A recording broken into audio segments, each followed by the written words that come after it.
Saudações. Na minha última live eu fiz as pressas, né? Porque os meus inscritos, alguns inscritos, né? Entraram em contato comigo no sábado, perguntando sobre essa questão do Wagner, né? Que olha, ninguém está entendendo nada, o que está acontecendo? Será o início de uma guerra civil lá na Rússia, né? E então eu resolvi fazer uma live, né? Falei, olha, eu vou fazer uma live então para dizer o que eu consigo entender disso, o que eu sei sobre isso, quais são as minhas impressões, minha opinião. E agora, com um pouquinho mais de, assim, já um pouquinho mais de tempo, agora resolvi fazer um vídeo comentando, pontuando algumas coisas, assim, e colocando à disposição de quem quer que esteja assistindo quais são as hipóteses que estão, que eu estou vendo, pessoas sérias que estudam sobre isso e que estão comentando. Também falar algumas coisas, algumas bobagens que o pessoal fala por aí, mas colocar assim, uma hipótese do lado da outra, e aí você escolhe qual que, naquela em que você acredita. Eu tenho plena convicção de que foi algo equivalente a uma PSYOP. Quando a gente fala de PSYOP, vem do termo em inglês Psychological Operations, que seriam operações psicológicas, né? Mas esse termo é um termo que é adotado nos Estados Unidos. Os russos certamente têm outros termos para as operações que eles executam, né? Mas também existe o que eu vendo os comentários, né? E alguns comentadores de geopolítica e tudo mais, eu percebi que tem muita gente que não sabe exatamente o que é um PSYOP ou usa o termo de forma muito errática. Então, aí, dependendo de como você entende o que é uma PSYOP, aí realmente não pode ser algo assim, né? Então vai ter gente falando assim, então você acredita que tenha sido uma jogada de xadrez em 5 dimensões do Vladimir Putin?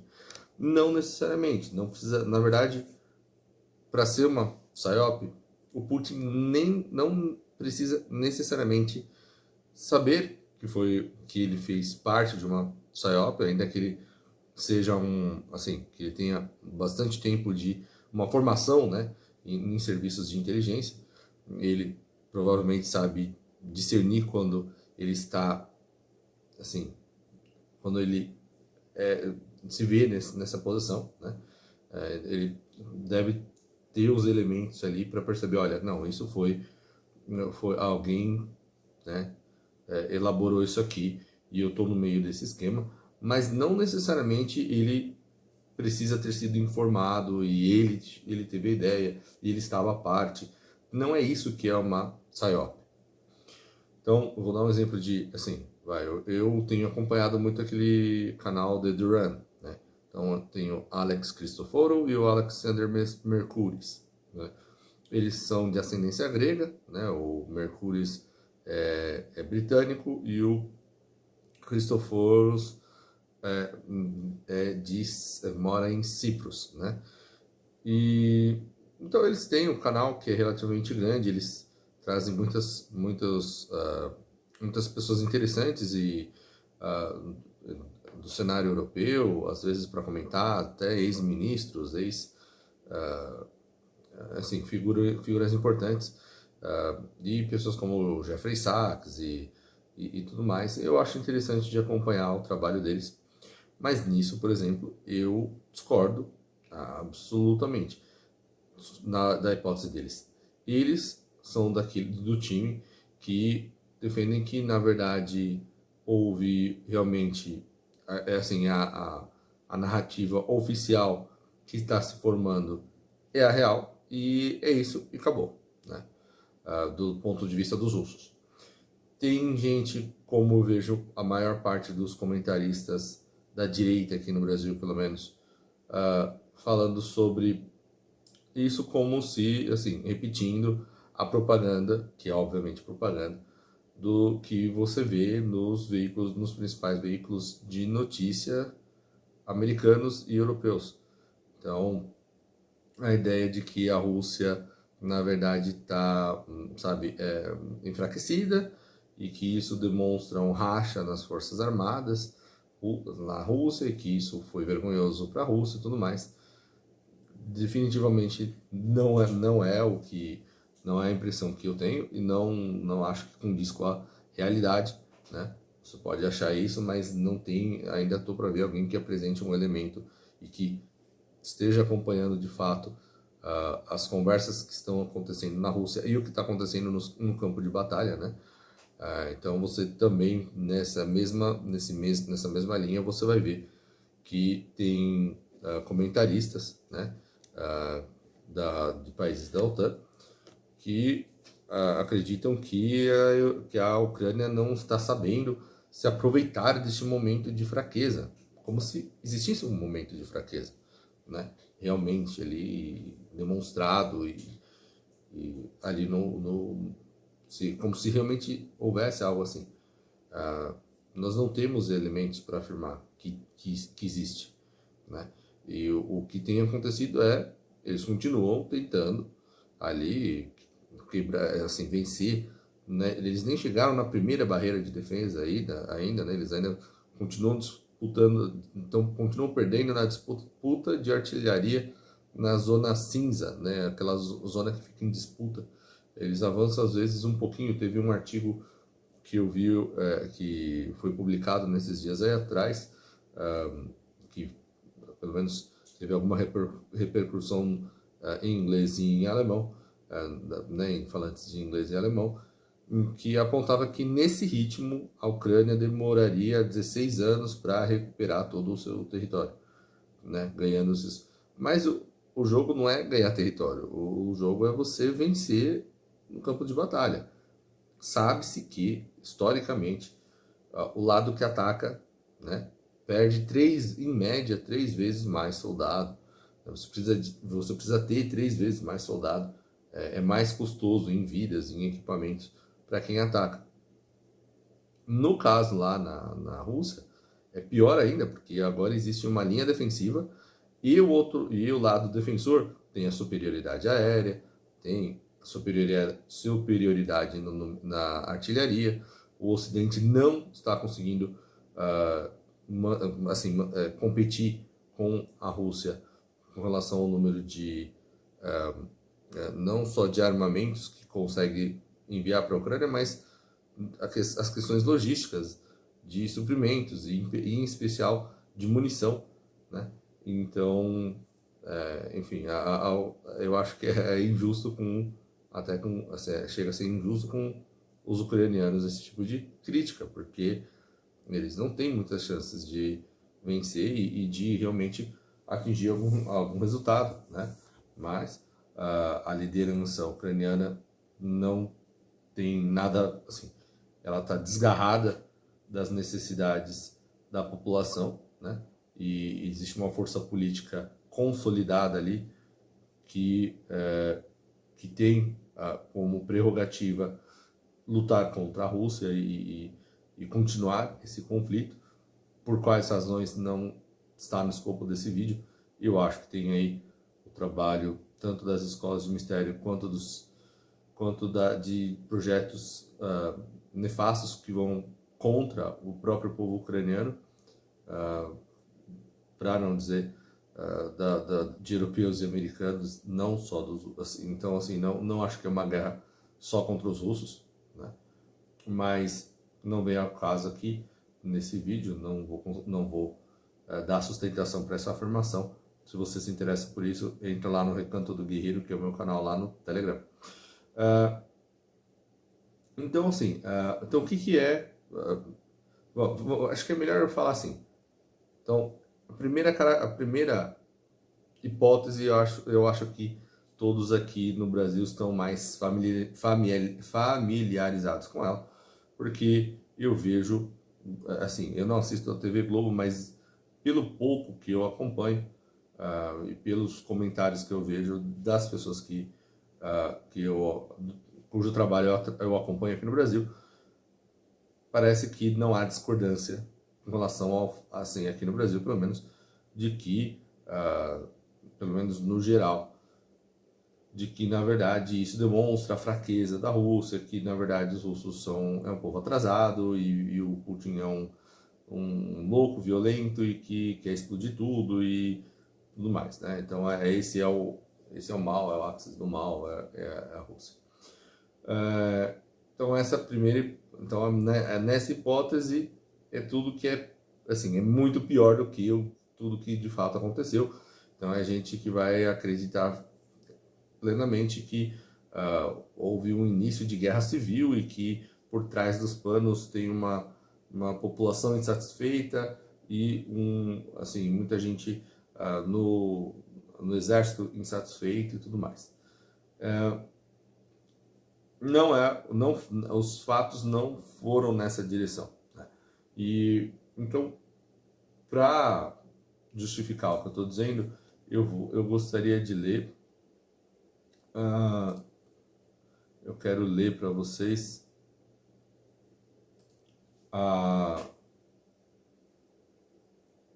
assim, a tradução da entrevista do Lukashenko, que é o presidente da Bielorrússia, que foi quem ligou para o líder lá desse destacamento do grupo Wagner, né? E teria convencido o Prigozhin, que é esse líder do Wagner, o líder, pelo menos dessa parte privada, né, do comercial do Wagner, e né, o convencido a ir para a Bielorrússia e abandonar tudo e dar meia volta, né? Então essa é a ideia, né? Então a narrativa oficial, né, o que nós sabemos, né? Então só relembrando rapidamente, pelo menos é assim que assim, acho que todos os lados concordam que foi isso que aconteceu. O Prigozhin, que é esse líder do Wagner, né, do grupo Wagner, que não é o fundador do Wagner, inclusive, não é o dono do Wagner, desse grupo, mas ele é o responsável pelos contatos comerciais internacionais e tudo mais, por dar essa cara de mercenários para o grupo Wagner. Até onde eu sei, o grupo Wagner ele é um grupo que foi elaborado e ele tem dedos lá do GRU, que é o serviço de inteligência militar, né, do exército lá da Rússia, e com alguma influência de outros órgãos, né, e outros serviços de inteligência lá da Rússia, né? Então tem tem esse caráter no Wagner, mas enfim.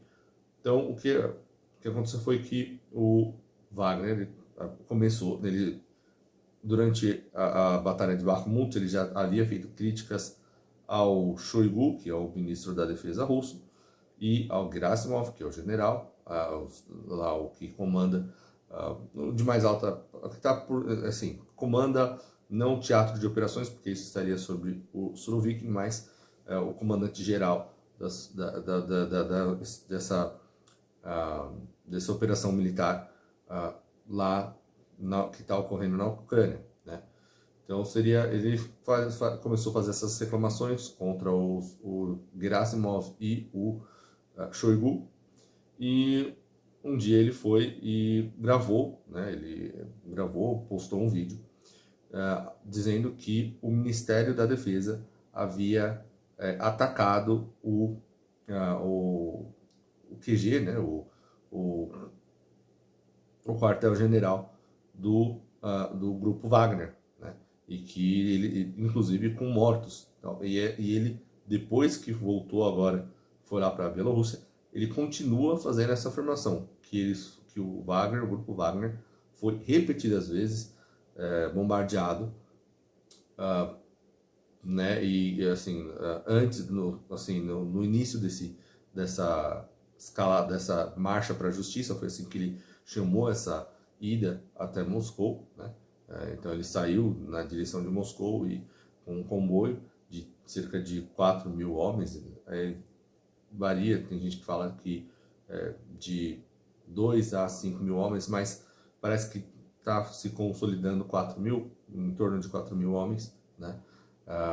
Com tanques de guerra e tudo mais, mas indo na direção de Moscou. Você vê que não é um número grande, muito grande, né? Um exército enorme, grande, gigantesco. E com mais um detalhe, ele, por mais que ele tenha, para esse fim, ele tenha armazenado munição e tudo mais, fica, acho que bem claro que não seria possível para o grupo Wagner, para esse destacamento sozinho, enfrentar o Ministério da Defesa, enfrentar o exército russo de forma prolongada, porque ele não teria suprimentos, ele não teria apoio logístico, até mesmo porque tudo isso vem do próprio Ministério da Defesa, do exército russo e por aí vai. Então ele fez essa filmagem e afirmou que, olha, 30 dos meus homens morreram, né? Então, né, nesses ataques. Então, isso é uma provocação, uma clara provocação. E então eu vou fazer uma marcha para a justiça e eu vou até o Ministério da Defesa lá em Moscou e eu quero enfrentar o ministro Shoigu, né, face a face e tudo mais. E ele começou então essa marcha. Sabe-se agora que o Putin deu ordem para que não houvesse confrontos, que se evitasse derramamento de sangue, mas conforme foi chegando e que se preparassem as forças para que aquele grupo não chegasse em Moscou, mas então, de fato, esse grupo Wagner teve passe livre, né?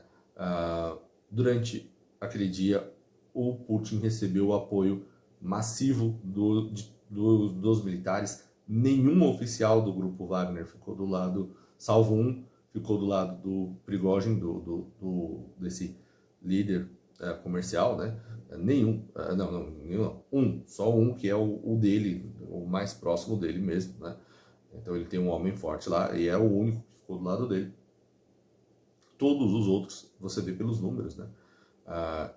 Boa parte, inclusive, continuam, né, no teatro de operações na Ucrânia.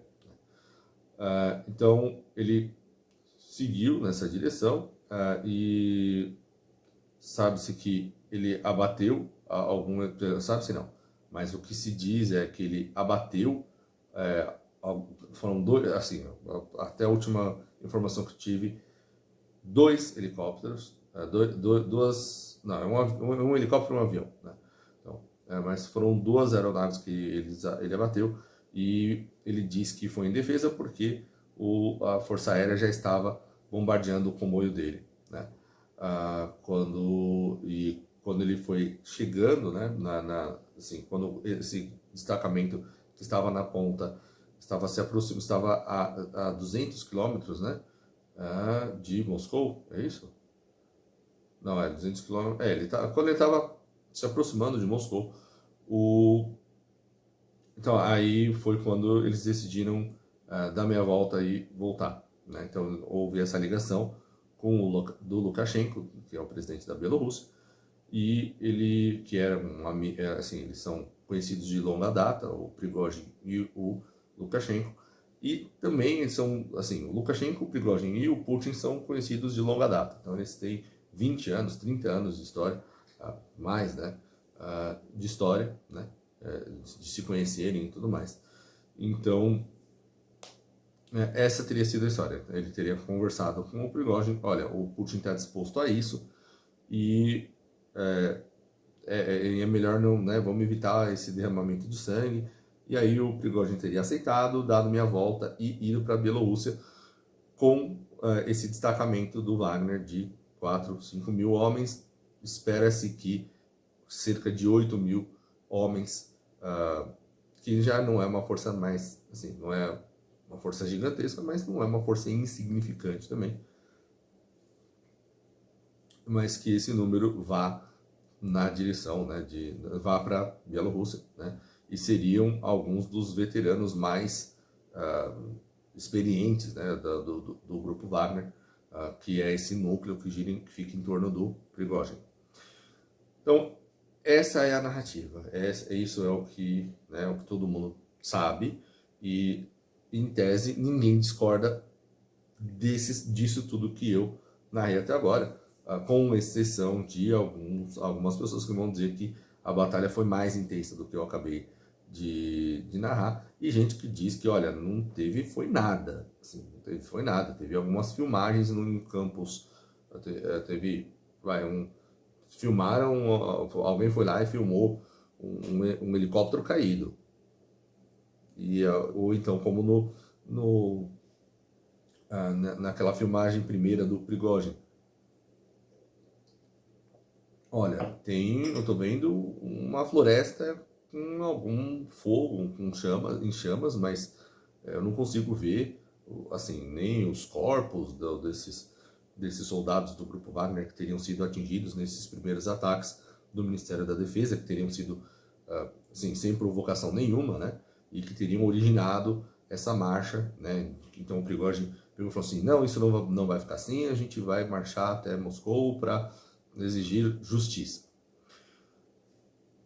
A tese do pessoal do Duran, que é a tese de algumas pessoas que são, primeiro, que tem aversão, tem gente que tem aversão a ser identificado como teórico da conspiração, ou gente que acha que, assim, não é assim que o mundo toca, né? E que jamais que a Rússia ia, assim, fazer isso consigo mesma, porque isso fica feio, né? Eu não acho que os russos têm problema com vaidade, então não me parece que é por aí que a banda toca. E também, como eu disse no meu vídeo anterior, quando se faz algo assim, quando se realiza uma PSYOP, você não faz nada disso para angariar a opinião pública do seu adversário. Você faz para os seus aliados. E o que nós vimos foi, né, até onde eu consegui ver, foi que assim, ele recebeu o Vladimir Putin consolidou o poder. Assim, se existia alguma dúvida de que o exército estava do lado dele, ou não, se existia alguma dúvida de que, pelo menos agora nós vimos, assim, gente se colocando a postos para defender o Putin de forma muito concreta. Então, começando pelos chechenos, né, que cercaram o grupo Wagner em Rostov-on-Don com uma força muito maior do que o grupo Wagner tinha ali, né? Então, porque até onde eu sei, em Rostov-on-Don, que é onde fica o quartel-general do Grupo Sul, que é um dos principais pontos de tomada de inteligência na operação militar na Ucrânia. Então, ali ele ficou o Prigozhin com cerca de 1.000 homens. E uma outra força foi à frente, que é essa outra que estava indo, que é comandada por esse outro oficial, que é fiel ao Prigozhin, né?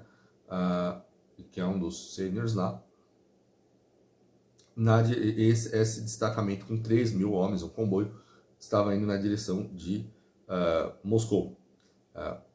Quando estava esse de 3.000 homens se deparou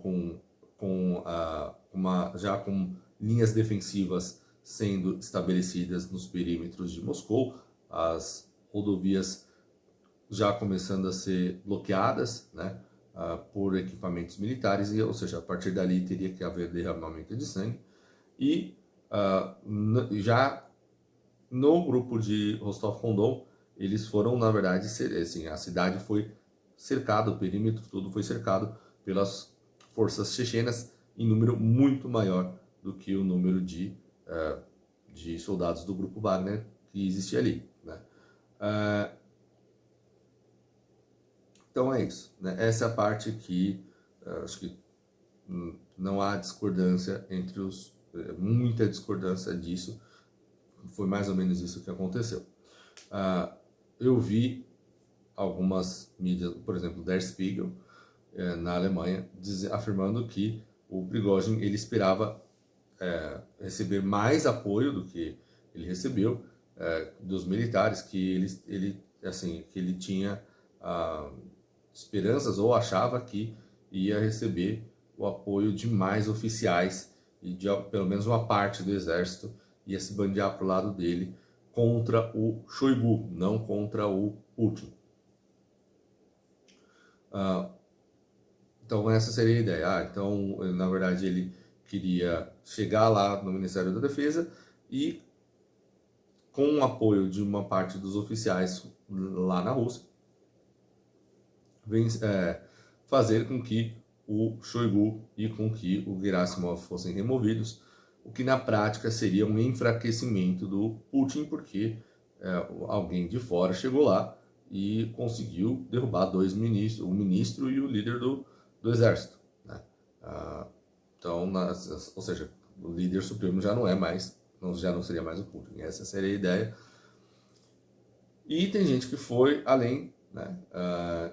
Que é o pessoal do Duran, que eu vejo assim, pelo menos uma parte dos de analistas que são muito pró-Rússia se enquadram nesse grupo de que, olha, na verdade foi tudo real, né? Só assim, exceto aquele primeiro ataque no quartel-general do grupo Wagner, e o Prigozhin, na verdade, ele queria derrubar não só o Shoigu, mas talvez até o Putin, né? Porque uma vez chegado lá em Moscou, eles fechariam o perímetro ali em torno do Kremlin, e uma vez lá dentro, né, ele entraria e sairia de lá como o líder da Rússia, né, sem, assim, como uma vez lá, né, assim, ele aquele tipo de, seria literalmente um golpe de Estado, uma tentativa de não mais um motim, mas um golpe de Estado. E o que aconteceu foi que o Putin e o Lukashenko na verdade o Putin lidou com a situação com maestria, conseguiu colocar as forças de proteção, a Rosguardia, a tempo, né, assim, de forma a impedir esse avanço até Moscou, e tinha as tropas chechenas que foram ativadas e permaneceram leais e foram correndo para lá e estavam ali já posicionadas estrategicamente ali, e aí vem para uma outra parte, assim, aí assume-se que o Prigozhin, né, ele já tinha esse plano há semanas atrás, e que talvez até com conhecimento de serviços de inteligência aqui no Ocidente, né? E que talvez fosse a isso que eles se referissem, né, aqui assim, nas forças da OTAN, quando dizendo que existem rachas no exército russo, e que que o final da contraofensiva seria chocante, né, e que seria algo inesperado e tudo mais. Talvez fosse a isso que eles estivessem se referindo, né? E então e que mais que o Putin conseguiu, do lado russo a FSB e o próprio GRU teriam percebido e que tinha alguma movimentação, alguma coisa estranha, né? E que, em decorrência disso, eles se preveniram e colocaram lá as tropas chechenas estrategicamente ali, já de guarda, assim, já esperando que algo assim fosse acontecer. E também a Rosguardia já estava mais bem preparada do que estavam imaginando e tudo mais, do que o esperado, eles conseguiram, e por isso que eles conseguiram então preparar tão rapidamente ali uma barreira no entorno de Moscou, e depois de grande parte desse comboio já avançado. Então não teria como, assim, já muito distante assim, muito, né, distante do ponto de origem e tudo mais, então sem suprimentos e tudo mais. essa é a tese do Duran, do Alex Cristoforo, de boa parte de diversos analistas assim, de geopolítica que são pró-Rússia, mas que têm aversão à ideia assim, ouvindo eles falando, minha impressão é eles não sabem como funciona e o que é uma PSYOP. E tem grupos como os analistas na Rússia, como o Ribar, né? Que é um grupo grande, né? Que tem bastante, grande, quer dizer, bastante seguidores, né? No Telegram é 1.200.000 pessoas, até onde eu me lembro. Eles publicam em russo, mas você tem aquelas ferramentas de tradução hoje em dia, né? E eles têm defendido, eu vi alguns analistas lá do Rivar, não todos, mas alguns defendendo que foi claramente um PSYOP. Para mim, é bem óbvio que foi um PSYOP. Então, eu gostaria de ler primeiro assim, a versão do Lukashenko dos acontecimentos, porque a gente consegue pegar algumas coisas. E se você acredita na segunda opção que eu dei, ou seja, não na ocidental, mas nessa de que realmente houve alguma coisa do lado do Prigozhin e os russos se defenderam, né? Se defenderam, mas se defenderam muito bem e foi por isso que o Lukashenko e esses soldados do Wagner que o acompanhavam, que estão mais próximos dele, também foram né, expulsos para a Bielorrússia. Então, Lukashenko.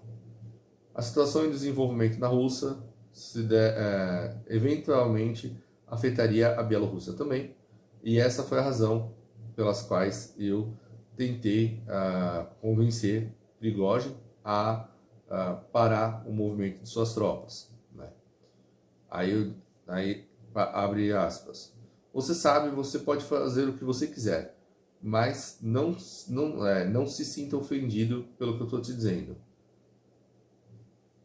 A minha brigada está pronta para ser transferida para Moscou. E, assim como em 1941, nós defenderemos Moscou. Então, ou seja, a Bielorrússia já tinha colocado as tropas, a guarda iraniana, assim, o número de gente que falou, olha, a gente vai defender o Putin, custe o que custar nessa circunstância, foi enorme, não só dentro da Rússia como fora. Mas eu já disse isso algumas vezes, né? Então, continuando. Lukashenko disse que o Putin sugeriu ao Putin que ele não tomasse nenhuma decisão cruel, né? não corresse para tomar nenhuma decisão cruel. Aí, abre aspas para o Lukashenko. Eu disse para o Putin, vamos falar com Prigozhin, ele e os seus comandantes. E ele me respondeu, olha, Sasha, não tem jeito. O Prigozhin não está nem pegando o telefone. Ele não quer falar com ninguém. Né? Ou seja, o Prigozhin está muito pé da vida. E aí eu perguntei, e onde ele está? Em Rostov. E eu disse, bom, ótimo. Um mau acordo de paz é melhor do que qualquer guerra.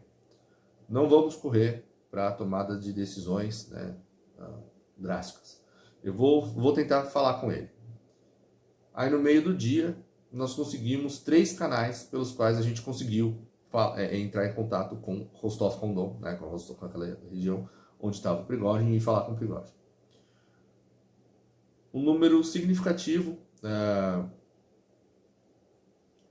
O general Yunus Yevkurov teve um papel significativo nessas negociações e o diretor da FSB, o Alexander Bortnikov, também participou delas nos primeiros estágios. Então, quem colocou em contato com o Lukashenko, em contato com o Prigozhin, foi o serviço de inteligência, né? O serviço de inteligência russo. O número...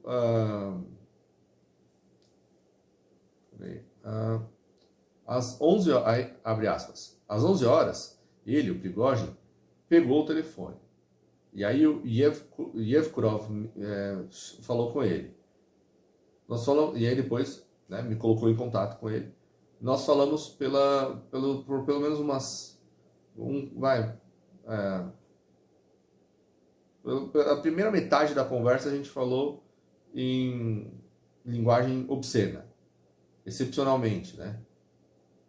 Sim, ele é um homem, um cara com híbris, né? Com essa coisa heróica, né? Mas ele estava sob bastante pressão por aqueles que estavam liderando os pelotões, né?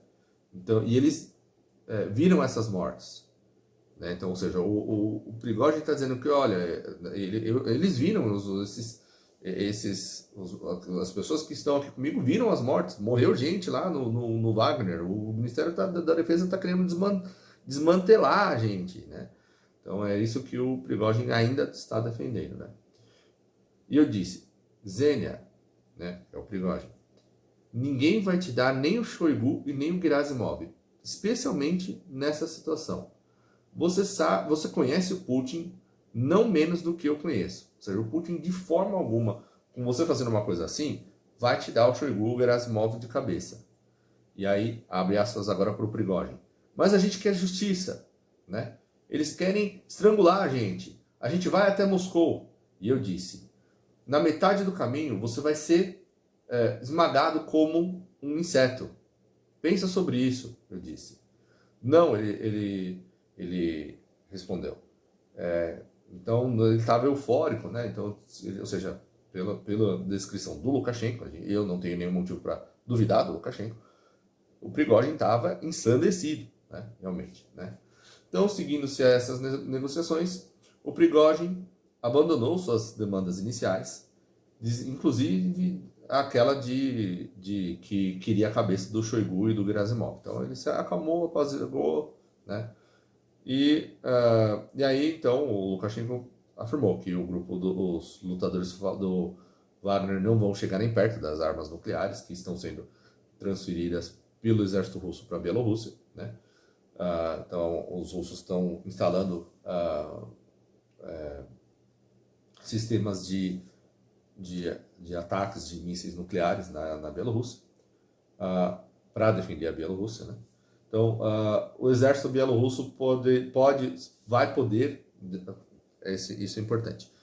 Então, eu vi que, por exemplo, lá no Duran, eles falaram, inicialmente, estavam pensando, olha, o Lukashenko nunca confiou em empresas como essa do Grupo Wagner e dificilmente vai deixar que o exército russo se misture com o Wagner, ainda mais depois de um episódio como esse. Bom, nós temos agora da própria boca do Lukashenko dizendo que o exército bielorrusso vai usar o Grupo Wagner, essa unidade, esse destacamento, que é pequeno, né, perto do que é o tamanho do Wagner, mas é esse que é o mais famoso, assim, que ficou em torno da figura pública, que é o Prigozhin, né, vai ficar realmente lá, né? Então, e vai sim ter algum contato com o exército bielorrusso. Aí ele afirmou que se a Rússia entrar em colapso, nós ficaremos debaixo dos escombros, porque nós todos vamos morrer, ou seja, Bielorrússia e Rússia compartilham do mesmo destino, né? Isso é uma lição. Nós temos que ser mais atentos a esses times militares, né? Encontrar com eles, falar com eles, responder aquelas coisas que eles estão pedindo, né? Orientar e dar suporte, né? Eu não sou um intermediário, eu sou um participante nesses eventos, assim como o presidente Putin, né? Nenhum dos bielorrussos que quiserem servir no Wagner serão impedidos de fazê-lo, mas não vai haver nenhum ponto de recrutamento na Bielorrússia também. Então, quem quiser pode ir lá, mas não pode haver recrutamento ativo do Wagner lá, né? Então, é só quem quiser, os bielorrussos que quiserem, de prontidão, de vontade, por vontade própria, chega lá, bater na porta assim. Aí ele continua, né? Todo dia você vai para a cama assim, se deparando com a morte, né? E com um fuzil, né? Sobre a sua cabeça. Quem quer que queira achar um jeito vai encontrá-lo, né? Então ele está falando aqui, né, dessa tensão e assim, bom, enfim, está dizendo que ele não tem medo da morte, mas que tem que ficar encarando ela o tempo todo, né? E comentou alguma coisa sobre o ministro Shoigu. Ele disse que ele é criticado ele muitas vezes é criticado indevidamente. Então, claro, eu não posso conversar com vocês o que, assim, aqui na mídia, o que eu converso com o Shoigu. Mas nós tivemos já várias negociações muito sérias com ele, né? E o Shoigu fez bastante coisa. Então ele pegou um nicho dentro dessa situação e onde ele consegue fazer alguma coisa, né? Então ele deu uma defendida no Shoigu, né? E aí, então tem algumas coisas interessantes nesse relato. Primeiro, é um relato em primeira pessoa, assim, em primeira mão, de alguém que estava lá nas negociações e dizendo.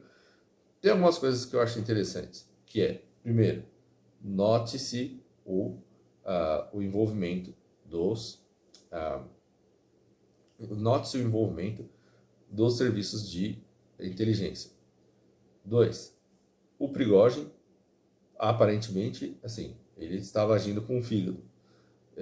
E o Putin estava disposto, assim, pelo que o Lukashenko está dizendo, o Putin estava, assim, mais do que disposto a encerrar essa disputa se utilizando de qualquer meio à disposição, né? Então, de todos os meios que tinha à sua disposição, se fosse o caso. Então, ele não ia permitir que as forças esse destacamento chegasse até o Kremlin. E ele tinha realmente preparação, times à disposição para oferecer combate, mas obviamente seria uma ocasião chocante para o mundo inteiro, porque você veria derramamento de sangue de russos com russos e justificaria a narrativa do ocidental, né? De que, olha, existem rachas dentro do exército russo. Não acho que seria algo tão catastrófico como muita gente imagina, mas seria um choque, né? E isso tudo já está sendo utilizado como justificativa do Ocidente para mandar mais armamento para a Ucrânia, que para o Ocidente em si é uma tragédia. Eu já falei aqui sobre conflitos de escala industrial, como é esse conflito e como o Ocidente está mal equipado para enfrentá-lo e como já está demonstrando ter muitos problemas, não consegue seguir, né, passo a passo, nem com o que a Rússia consegue produzir sozinha, quanto mais quando você coloca a China e China, Índia, todos os aliados assim que estão do lado ali da Rússia, ainda que os norte-americanos tenham conseguido algum avanço com os indianos em algumas áreas, assim, na parte diplomática, mas no geral a Índia é um grande aliado da Rússia, a China é aliada da Rússia, né? Então, assim, só essas duas, acho que nem preciso falar de Irã, que também tem capacidade industrial, mas a Rússia em si é um monstro industrial e, infelizmente, aqui no Ocidente, essa informação parece que se perdeu. A minha esposa estava comentando comigo de um aluno que estava falando dessa questão de Rússia e tudo mais, e que achando assim, olha, se os Estados Unidos quisessem, eles já iam lá e já acabavam com esse conflito. Jamais. Os norte-americanos, eles, assim, se você seguir o que tem acontecido, os norte-americanos, eles estão com extremas dificuldades de repor os seus estoques de armamentos que eles já mandaram para a Ucrânia, quanto mais numa guerra prolongada, né? No Ocidente inteiro, houve um grande movimento de desindustrialização. No Brasil, nós passamos por isso, né? Então, quem se lembra da nossa indústria têxtil, a nossa indústria de fogos de artifício. Eu lembro claramente, eu lembro até hoje, quando eu vi essa matéria, puxa, nós estamos deixando morrer a nossa indústria de até a indústria de fogos de artifício, porque está todo mundo importando da China, né? E a Rússia é um monstro. Assim, pouca gente tem noção do que os soviéticos passaram décadas lá fazendo, assim, de forma assim, alucinada até, a ponto de assim, negligenciar questões macroeconômicas para construir, para ter esse poderio bélico e esse poderio industrial, né? Esse maquinário, tudo isso lá. E o Putin soube manter isso e restaurar isso.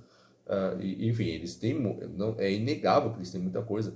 Na área nuclear, a Rússia é o maior detentor de armas nucleares do mundo, pouca gente sabe disso, e a ponto que os próprios norte-americanos dependem do beneficiamento de urânio dos russos. Eu vi o ano passado já, eu tinha comentado isso aqui, é incrível, mas é verdade que um dos motivos pelos quais não se mencionou fazer, por parte dos americanos, de colocarem sanções ao comércio, às importações de urânio enriquecido da Rússia e beneficiamento e de maquinários nucleares da Rússia, é porque vários donos de usinas nucleares lá nos Estados Unidos, lá eles têm, quem assistiu Simpsons lembra do Mr. Burns, né?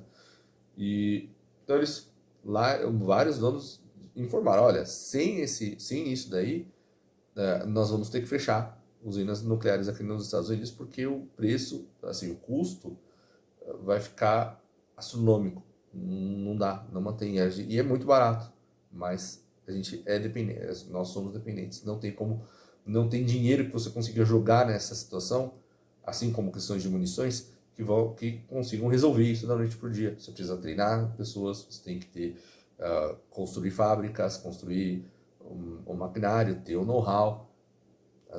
Não independe do número de dinheiro que você joga em cima daquilo, né? E muita gente confunde porque como é um orçamento muito alto do exército norte-americano, dá a impressão de que ele é todo poderoso. Não é assim que funciona, né? Pelo menos nessa área militar, não é assim que funciona. Quem já pegou qualquer livro sobre o assunto ou jogou um bom jogo de guerra, seja no computador, seja no board game, que simule questões logísticas e questões de desenvolvimento da área industrial, sabe que não é só você virar uma chavinha, né? Então, enfim. Então, voltando agora para o assunto, depois fechado esse imenso parênteses que eu fiz. Então, a questão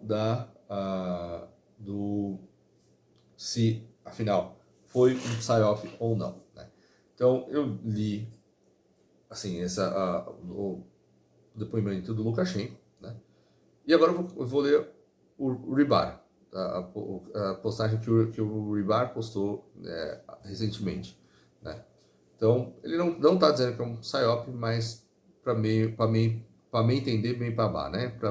Para bom entendedor, para bom entender, meio para bar. Para bom entendedor, meia palavra basta, né? Então, os resultados reais da marcha da justiça do Prigozhin, né? Então, eles vão listando o que aconteceu, né? Quais foram os resultados reais? O que de fato a gente pode dizer que, não, isso aconteceu, sem a menor sombra de dúvida, ninguém tem dúvida, ninguém vai discordar disso, ninguém sério que esteja olhando para a situação aqui na Rússia vai discordar disso, né? Então, se nós colocarmos de lado os argumentos de que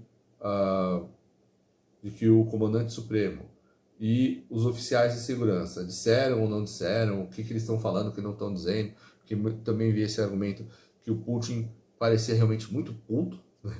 Assim, e firmemente, e falando de que foi uma facada nas costas, e falando de traição, de punir os traidores e tudo mais.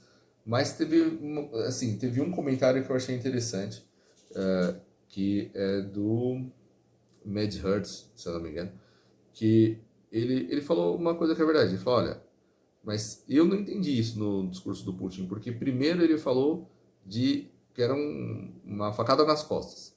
Depois ele, mas mais para frente no discurso ele parabeniza, né, os líderes que ali do Wagner que decidiram interromper a sua marcha e evitando o derramamento de sangue. Bom, mas são as mesmas pessoas ou não são? Então ele está falando do Prigozhin e desse oficial que pegou quando chegou ali, olha, não, a partir daqui vai ter derramamento de sangue de civis, vai ser uma tropa, né, lutando contra outra, e não só helicópteros do Ministério da Defesa contra um comboio separado aqui, né? Está separado aqui, dando. Não, vai ser a partir daqui seria um confronto sério. Não, realmente nós vamos lá para o acampamento esperar. Foi isso que aconteceu. Enquanto o Prigozhin lá em Rostov-on-Don conversava com o Lukashenko. Então, esse destacamento de 3.000 homens que estava à frente, eles foram lá e acamparam, né? Eles não deram seguimento. Então, peraí, mas o Putin, afinal, ele está chamando esse oficial de traidor e o Prigozhin de traidor, e ao mesmo tempo ele está elogiando quem tomou essa decisão, que foram justamente eles, né? Parece estranho. Então, guardem essa informação. Então, separando tudo que um disse, o que o outro disse, o que o Lukashenko disse, o que o Putin disse, o que o Wagner disse, né? Só um segundo. Então, tirando o que cada um falou, né? Então, que de fato, né? Resultados reais. Primeiro, esse grupo do Wagner, que tem essa cara mais comercial, né? Esse grupo de veteranos, né? Que é a menor parte, mas é a parte mais, né? Assim, atuante, fora de lá, de mercenários mesmo, veteranos do grupo Wagner, eles saíram, de fato, né? Eles, né, foram retirados da jurisdição do Ministério da Defesa russo, né? Foram parcialmente reorganizados do ponto de vista do Prigozhin. Isso aconteceu em decorrência, assim, o Prigozhin diz que saiu do grupo Wagner aqueles que foram desleais, né? Todos os oficiais que foram desleais e que se recusaram a ir para Moscou junto com ele, né? Então, no geral, só teve um alto oficial do grupo Wagner que ficou com ele. E aí eles foram transferidos para outra direção, né? Sobre outra jurisdição, onde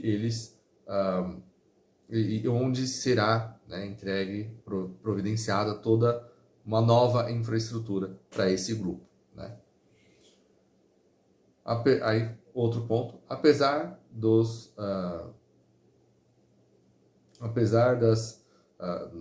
dizeres do Ministério da Defesa russo sobre a transferência de equipamento pesado, ontem, né,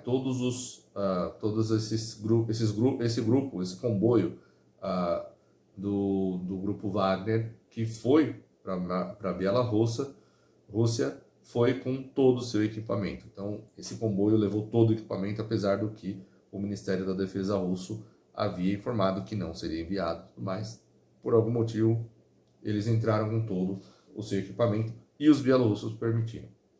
Os remanescentes não envolvidos na marcha serão, de fato, transferidos para as forças do exército russo. Então, geral, né? Então, a grande maior parte. As forças armadas da Bielorrússia receberão instrutores que passaram pelas coisas terríveis da guerra. Porque antes disso, né, seus oficiais comissionados haviam recebido experiências apenas nos seus quartéis. É o que acontece no Brasil, faz muito tempo que a gente não enfrenta um conflito de fato, né? Agora, durante esse processo que está acontecendo de reforma geral das forças do exército bielorrusso está começando, né? Considerando que armas nucleares foram transferidas para Minsk, né, para a Bielorrússia, isso já fala sobre o desenvolvimento estratégico da República das Forças Armadas da República da Bielorrússia nos próximos anos. Então, né, o que a gente sabe há um contingente russo lá na Bielorrússia, que já está lá, né, de oficiais que está cuidando de toda a parte logística, e agora nós temos esse grupo que é altamente de veteranos, composto por veteranos, que é esse destacamento do Wagner, que calcula-se que pelo menos os acampamentos que estão montados lá na Bielorrússia estão prontos para receber 8.000 pessoas, né? Então imagina-se que vai ser pelo menos por aí, né? Na direção da Europa, uma reserva foi criada no caso, em caso algum terceiro país decida entrar nesse conflito armado. Kiev, né, a Ucrânia, tem sido um fator de irritação, né? Não, e o Kiev agora tem esse fator de irritação na forma desse destacamento do Wagner nas suas fronteiras ao norte. Isso força algumas de suas forças que talvez tivessem sido planejadas para serem usadas na contraofensiva, tenham que ficar ali na fronteira com a Bielorrússia. E agora esse acampamento lá na Bielorrússia está mais próximo de Kiev do que jamais chegou até Moscou, né? Então, eu acho que é de se fazer pensar. A Rosgvardia, que é uma agência de defesa, né? Sobretudo de defesa, mas é uma agência especial lá na Rússia. Ela não é do exército em si, ela está diretamente ligada ao Ministério da Defesa, mas ela lida com assuntos internos, né? Então tenham isso em mente. Então a Rosgvardia está recebendo armamentos pesados. Se antes tal decisão causava descontentamento entre seus colegas de outros departamentos, agora o momento do motim está sendo usado para armar as tropas da Guarda Federal Nacional, que abrem, né, prospectos adicionais para o seu envolvimento, né? Além disso, a decisão de equipar a Rosgvardia com armamentos pesados, então nós estamos falando de tanques de guerra, uma infinidade, artilharia e por aí vai, né? Essa decisão de equipar a Rosgvardia com armamentos pesados, essa ordem, né, havia sido dada no início do ano, e as ordens foram colocadas na primavera, mas só agora elas foram anunciadas. Então prestem atenção. Lá na Rússia era controverso que a guarda presidencial, a guarda de defesa, é como, imagina, polícia militar, por exemplo, aqui no Brasil, está subordinada, ela é militar, polícia militar. Em caso de invasão, ela é parte do exército, mas ela está ligada à parte de defesa, né, e na parte interna, né, assim, de defesa interna, de lido com civis e tudo mais. Então, se alguém imagina assim, olha, a guarda presidencial vai receber tanques de guerra, isso é estranho, né? Mas, então, seria a Rosgvardia recebendo esse tipo de armamento, assim, causava incômodo em outras agências. Mas, em decorrência do que aconteceu, ninguém está falando nada. Tá todo mundo, então, não, realmente, de fato, olha só, que absurdo, tinha que ter, né, assim, tem que ter mesmo tanques ali, essas forças de defesa interna, né, ligadas diretamente ao Ministério tem que ter armamentos pesados, para defender o próprio Ministério da Defesa, e não apenas o Estado e tudo mais, né? Então não precisa acionar o exército, mas essa própria... Só que o detalhe é que essa decisão havia sido tomada antes disso tudo acontecer, né? Bem antes, no início do ano.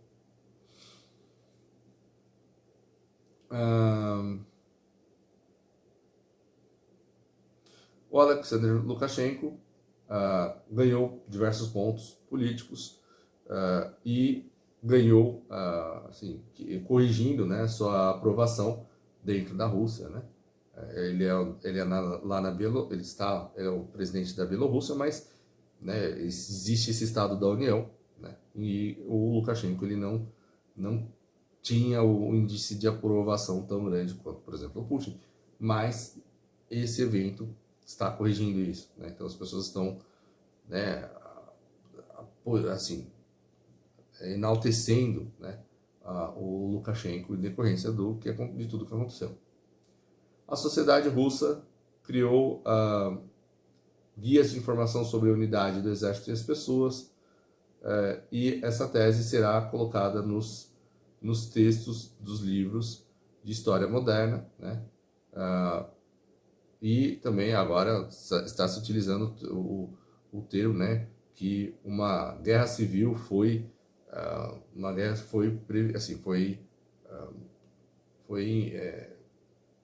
impedida, né? Foi assim, conseguiram impedir que houvesse uma guerra civil, e isso é algo que, né, que causa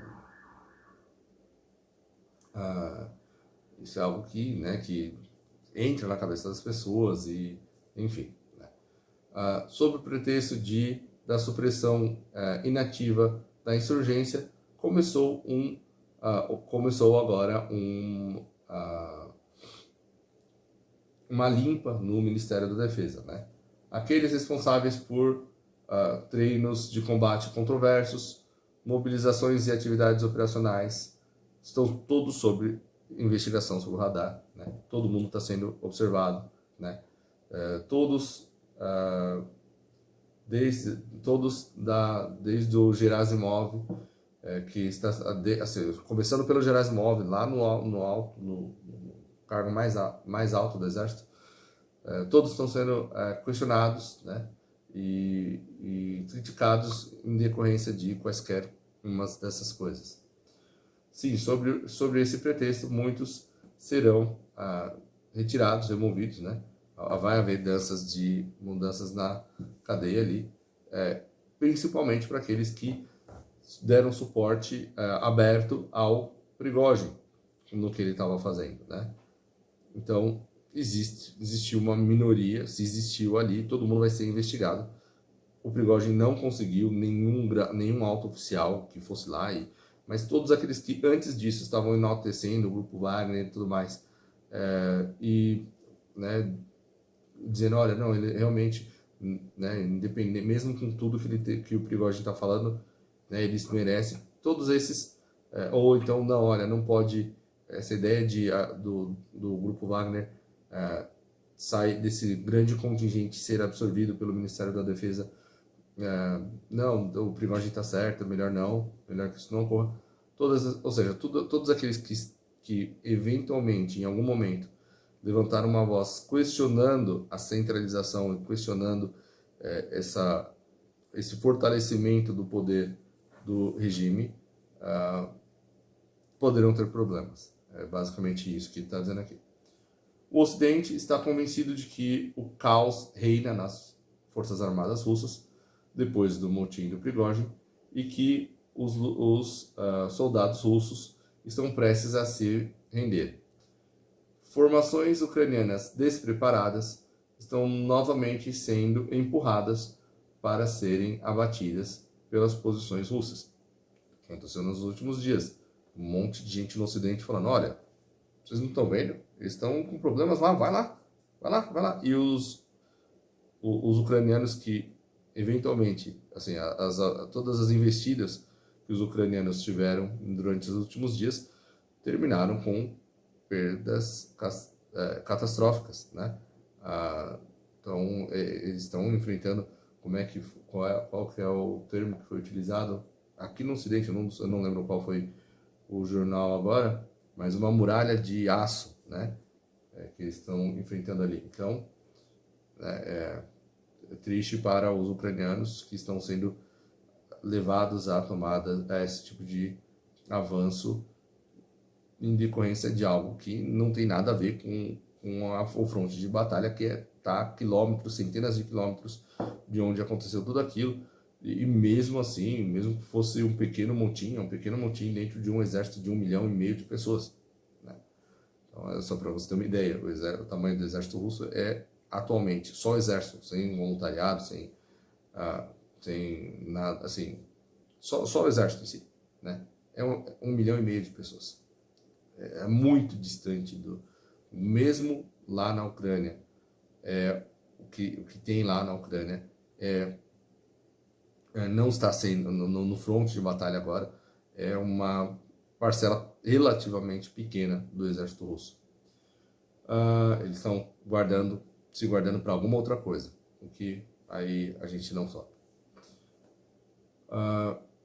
Essa não é de forma alguma uma lista completa, todos podem adicionar coisas a isso, sem apenas por observando as notícias, né? Mas o que a marcha da justiça realmente levou, né, pode ser visto a olhos nus, sem qualquer tipo de hooray patriótico, né? O Andrei Fursov, né, relembrou uma citação do presidente norte-americano Franklin Delano Roosevelt. Na política, nada acontece por acaso. Se aconteceu, você pode ter certeza de que alguém planejou, de que foi planejado. Mas não foi nenhum tipo de plano, nada disso de que eu estou falando, né? Todos os personagens e eventos são ficcionais, quaisquer coincidências estão, né? Aquela frasezinha que se coloca em final de filme, né? Então ele colocou isso aqui no final. Então é tudo, não, mas tudo isso é só coincidência, assim, é uma feliz coincidência. Olha, eu olho para tudo isso e a minha conclusão é: não tem nenhuma chance para mim, na minha cabeça, de que isso não seja uma psyop. Agora, isso não quer dizer, por exemplo, que o Prigozhin soubesse disso, ou estivesse atuando, que o Putin estivesse atuando. Não quer dizer que talvez realmente tenha envolvimento de serviços de inteligência de fora da Rússia, tentando instigar isso e que estivessem contando com isso e que achassem que e tivessem até financiado, passado dinheiro pro Prigozhin e tudo mais. Porque o que é uma PSYOP? A definição, né? Então eu até separei aqui para ser o mais preciso possível, né? PSYOPs, novamente, é um termo norte-americano, os russos têm outros termos para isso, eles têm uma infinidade de termos que são exclusivos deles, mas nós estamos aqui mais acostumados com o termo, né, operações psicológicas, né, de Psychological Operations ou PSYOP. Então eu vou utilizar esse, é a isso que eu me refiro. Então, PSYOPs são operações que objetivam, né, levar informações selecionadas e indicadores a uma certa audiência ou audiências, né, de forma a influenciar os seus motivos, suas motivações e sua capacidade de raciocínio objetivo, de forma a, no fim das contas, levar o comportamento de governos, organizações, grupos e poderes de forças estrangeiras, né, que levaram, né, a comportamentos, a determinados comportamentos que sejam favoráveis, né, àquele que está perpetrando a operação psicológica, então a PSYOP, né? Então, nós sabemos, no caso, pelo menos, dos Estados Unidos, e nós sabemos que na União Soviética e na China, pelo menos, e mundo afora, muitas vezes o presidente não estava à parte do que estava acontecendo. A gente vê aqui no Brasil, né? Então, existe uma estrutura, né, em todo o país, em todo lugar. Há sempre uma estrutura ali do Estado, né? Então, nos Estados Unidos eles chamam de Deep State, né? Então, são aqueles funcionários de carreira, aquele cara que está na CIA há 30 anos, aquele cara que está no FBI há 50 anos, né? Então, são aquelas pessoas que estão ali e que elas vão agir, elas têm meios para agir de forma que não necessariamente dependam da aprovação do presidente. O presidente não é onipotente, ele não é onipresente, ele não pode voltar sua atenção para tudo que acontece na nação. Ele delega. Só que às vezes aquela pessoa que para quem ele delegou, né, tem assim, chega a conclusões, ou um grupo ali chega a determinadas conclusões, e eu não vou adentrar nisso aqui, mas agentes treinados têm inclusive a capacidade de compartimentar isso, né? Enfim, então o que é uma PSYOP na prática? Na prática é algum grupo que faz uma análise que, olha, nós queremos que esse grupo haja dessa maneira, e nós queremos que aquele grupo haja daquela maneira, que aquela pessoa haja dessa maneira, e aquela pessoa haja dessa maneira. Primeiro, como essa pessoa pensa, como ela costuma agir, como essa pessoa costuma agir, no que ela acredita, no que aquela acredita. O que nós podemos fazer para que esse faça isso? O mais provável possível. E o que aquele ali precisa fazer, o que a gente precisa fazer para que aquele faça aquilo. Dito isso, eu não duvido de que o Putin soubesse de tudo, ou que de alguma maneira ele esteja envolvido com tudo que ele falou. Não duvido, mas também não duvido, não colocaria a minha mão no fogo. Agora, tem mais algumas coisas além assim, de todas as benesses que trouxe para a Rússia essa manobra. Tem algumas coisas que são muito bizarras. Por exemplo, os campos, esse acampamento onde vai ficar esse destacamento do Wagner, ele já estava preparado antes que acontecesse tudo isso. Por quê? Então, isso levou, por exemplo, a gente na Ucrânia, né, agentes da inteligência ucraniana a dizerem, olha, na verdade, talvez seja o Lukashenko que esteja planejando se voltar contra o Putin. Porque então talvez ele soubesse e já tinha deixado tudo preparado para o Prigozhin. Mas por que? Tipo, então a ideia seria, o Prigozhin tentaria chegar até Moscou, angariando o povo, o público e também a parte dos militares, dos oficiais que se juntariam a eles. De repente, os chechenos que foram lá enviados para enfrentar o Wagner se voltam, falam, não, você tem razão, nós também não gostamos do Shoigu, vamos lá para Moscou, e chegando lá, basicamente, o Prigozhin daria um golpe de Estado. Mas aí eles já tinham um plano B, que se isso falhasse, ia todo mundo para a Bielorrússia.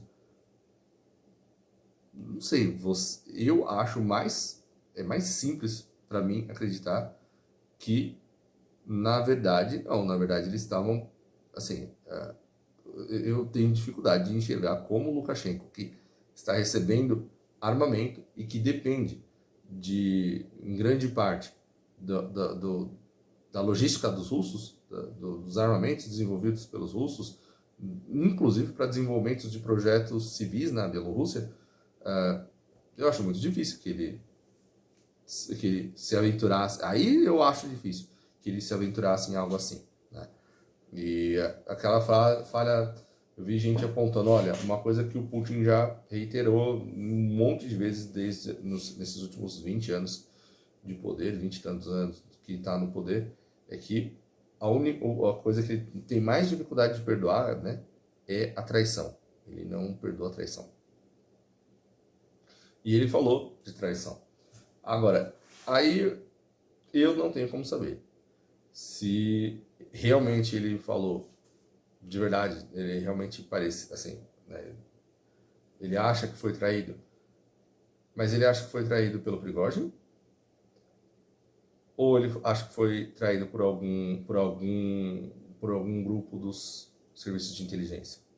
Que pode ser também. Eu não descartaria essa hipótese, porque tem toda a cara de e assim, vai ter gente que vai dizer, olha, quem acompanha o Putin por perto e os oficiais que estão ali no entorno dele, ele se cercou de pessoas assim, sabe que eles têm uma aversão muito grande a, a desestabilização. Qualquer coisa que possa desestabilizar o governo. Eu não há, mas assim, se você tem pleno controle de todos os atores que estão ali, eu acho que se o lucro é maior do que o risco, né? Se a chance de sucesso é muito maior do que o risco, eu tenho certeza que tem gente que toparia fazer, que leva a cabo, assim, inclusive gente dentro do serviço de inteligência, e que às vezes não precisa ser um grupo muito grande. Então eu acho muito interessante que o Putin não estava conseguindo falar com o Prigozhin, de repente o Lukashenko consegue falar com o cara da FSB que coloca ele em contato com o Prigozhin. Hum, hum, né? Eu acho estranho se realmente aconteceu dessa maneira. Fato é, agora tem um destacamento do Wagner próximo a Kiev, muito pertinho de Kiev. Um destacamento que é composto de veteranos um pouco mais velhos do que a média dos soldados e que está plenamente apto a treinar, né, grupos de soldados profissionais como são os que estão na Bielorrússia, né? O fato de que eles continuam recebendo aparentemente assim toda a logística do exército russo, do Ministério da Defesa, né? O fato de que foi um teste para, assim, quem rateou durante esse episódio ficou descoberto, né? Em qualquer lugar que tivesse aqueles ratinhos que saíram ali e que saíram apoiando, deram algum apoio, mesmo que tenha sido por 30 segundos, né? Todos esses agora vão ter né, assim, sabe aquele binóculo assim, olhando assim, bem. Todos eles vão ter esse, né, assim, alguém, assim, todo mundo, assim, vai ser, né, vai ter aquele assim, vai ser escrutinado, assim, né, todos que demonstraram qualquer coisa de caráter duvidoso, né? Então é uma forma de você testar mesmo as forças que estão sob seu comando, né? E consolidar o poder. E foi exatamente o que aconteceu. Então foi um episódio de consolidação. Eu entendo assim, consolidação do poder, uma maneira de remanejar as tropas sem causar, sem paralisar o outro lado, porque o lado ucraniano, as forças da OTAN, ficou todo mundo boca aberto e ninguém fez nada. Então, enquanto os russos estavam mandando chechenos para cá e parte do Wagner para lá, outra parte para cá e soldados indo para tal lugar, então, ninguém entendia o que estava acontecendo. Então eles aproveitaram e fizeram e aconteceram nesse período, né? E até agora está todo mundo se perguntando o que aconteceu e quais serão os próximos capítulos, né? Aí a Ucrânia agora tem que ficar considerando, põe armamentos na fronteira com a Bielorrússia, não põe. Fato é que muitos países ocidentais, né, decidiram que, olha, não estamos muito com... Olha, diga o que quiser, não estamos convencidos de que isso não foi uma manobra dos russos. Por exemplo, então a Polônia está aumentando, está reforçando suas fronteiras com a Bielorrússia em decorrência dessa transferência do Prigozhin e desse destacamento do Wagner para lá. 8.000 homens não é uma força a se desconsiderar, levando em consideração que são veteranos e que em adição às forças russas e bielorrussas que já estão lá. No caso do Prigozhin e o Wagner apareçam no território da República da Bielorrússia, nós teremos que fortalecer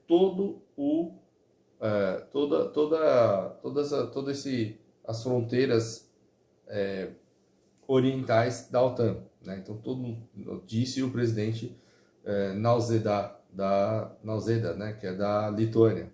Então, o presidente da Lituânia falou, olha, se realmente se confirmar, agora nós já sabemos que se confirmou, e o Prigozhin realmente for aparecer com armamentos russos todo lá, com comboios de logísticos lá na Bielorrússia, então é bom a gente fortalecer o flanco inteiro da OTAN, porque, né, enfim. Meses antes disso, o chefe de segurança nacional do Nausėda sugeriu que o grupo Wagner tentaria testar os mecanismos de defesa ocidentais atacando os estados nos Balcãs, né? E eles podem fazer isso, né?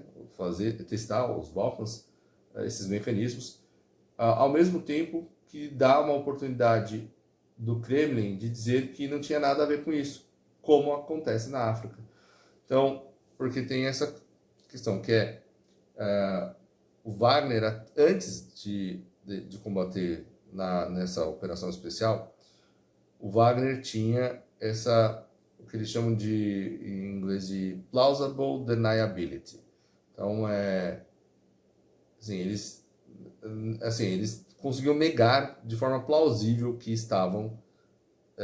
que tinham alguma ligação com o governo da Rússia, né? Então, por isso que aquele negócio, você não tem, você não precisa necessariamente ter relações abertas de aliança com os russos para contratar o grupo Wagner. Essa era a ideia, né? E isso havia sido perdido em decorrência desse conflito prolongado que houve em Bakhmut, e o grupo Wagner agindo lá e defendendo a Rússia e tudo mais. E foi ficando cada vez mais óbvio, olha, peraí, mas esses caras eles têm aviões, eles têm Sukhoi 24 a serviço deles, né? O grupo Wagner. Como assim? Que tipo de grupo mercenário é esse, né? É como se começasse a aparecer, como se o grupo Mozart lá dos Estados Unidos tivesse que basicamente encerrou suas operações em decorrência dos combates lá na Ucrânia, né? O grupo Mozart, então era um grupo de mercenários norte-americanos, mas é como se eles tivessem os seus próprios caças, F-15, F-16, F-18 e tudo mais, e fossem com eles para o campo de batalha, para o fronte de batalha, dizendo, não, olha, os Estados Unidos não tem nada a ver com né, assim, quem compra, né? Com tudo isso que aconteceu, de novo, o Prigozhin, essa área, justamente o destacamento comercial internacionalizado, né, do Wagner, do grupo Wagner, justamente esse destacamento agora volta a ter plausible deniability. Então eles voltam a ter, né, essa prerrogativa de negar, né, seu envolvimento com o Ministério da Defesa russo. E agora o Prigozhin ainda vai falar, não, mas eu odeio o Shoigu e o Gerasimov, eu não vou com eles, não lido com eles e tudo mais. E como é que você consegue seus armamentos? É, eu saio comprando e eles vendem e tem, enfim, né? Ele pode falar qualquer coisa, né? Então você vê que por trás das cortinas, por trás dessa narrativa de deu tudo errado lá na Rússia, realmente esse exército está ruim e tudo mais, na prática o que muitos desses, tem vários líderes de países ali na Europa que, olha, a gente já estava cantando essa bola já faz um tempo já, né? A gente já estava percebendo que percebendo não, mas a gente já desconfiava que pudesse acontecer alguma coisa assim, porque, né, o grupo Wagner e, enfim, né,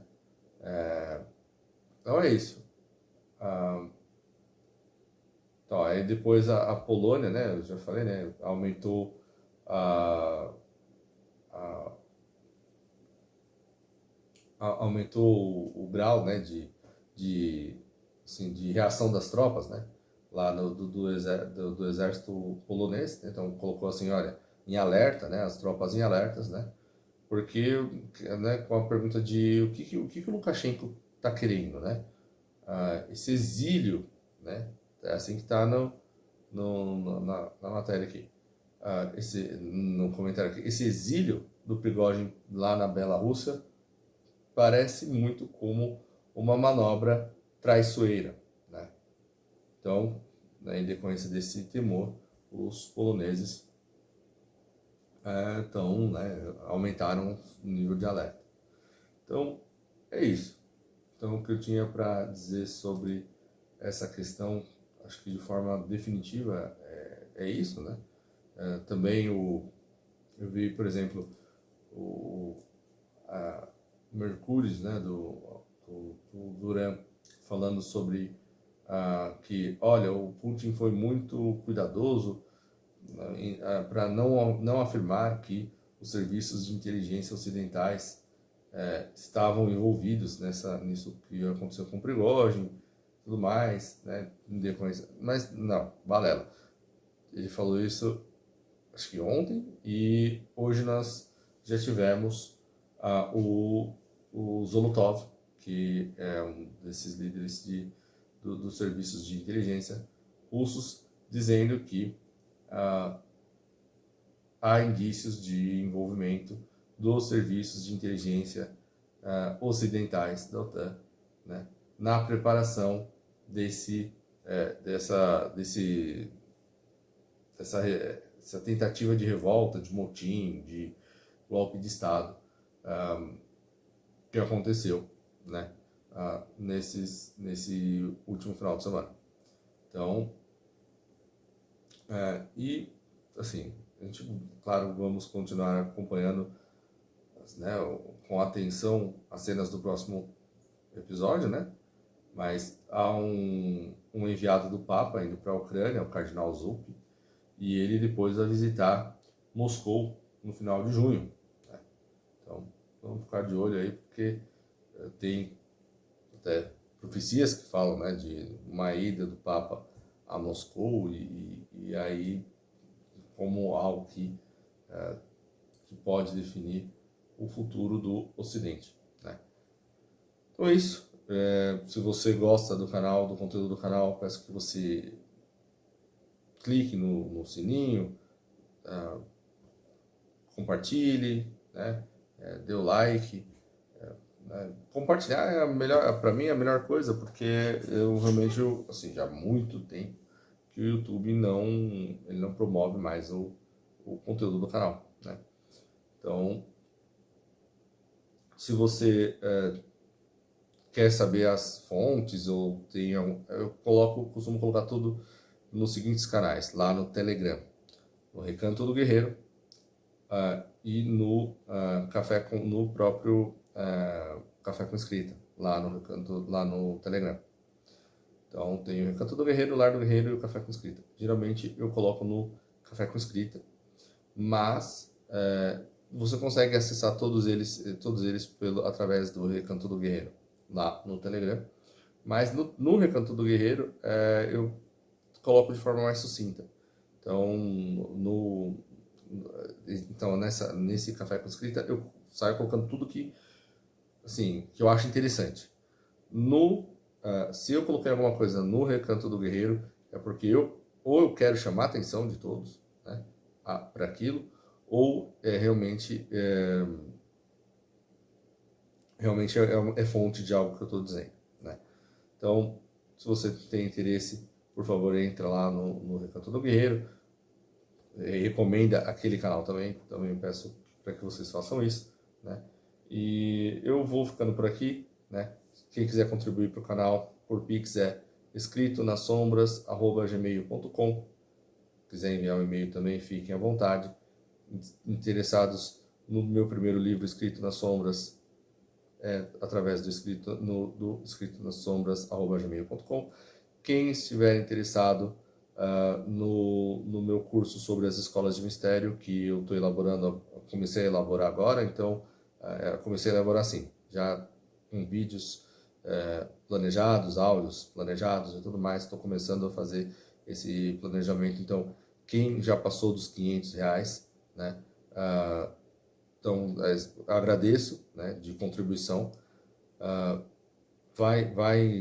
Espero que, se Deus quiser, muito em breve, pelo menos ter algum vislumbre do que vai ser o curso, do que eu estou oferecendo, e já vai conseguir desfrutar um pouco do que eu estou fazendo, né, sobre esse curso.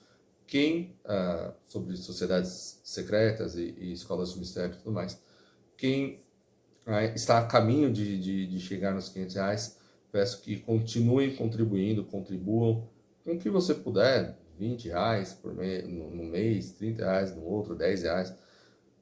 Uma hora você vai passar, se você fizer todo mês, uma hora você vai passar dos R$ 500, e passando dos R$ 500 você tem direito ao curso.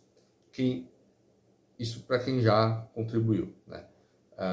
Mais para frente, o que eu pretendo fazer é, assim, só vai continuar sendo dessa maneira, mas eu só vou mais para frente, né? Quem nunca contribuiu e não aproveitar para contribuir agora, mais para frente, só passando por um teste. Eu vou mandar um teste para você, para saber onde você está, porque eu não quero ser irresponsável, né?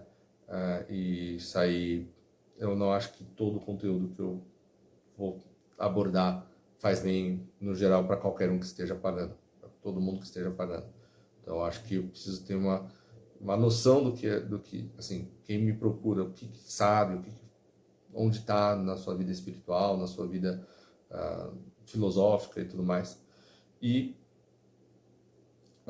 depois eu possa, assim, minha ideia é um curso preparatório, gratuito. E aí sim, para quem tiver interesse em participar do curso sobre as escolas de mistério. Então é isso. Eu vou ficando por aqui. Um forte abraço, fiquem com Deus e até a próxima.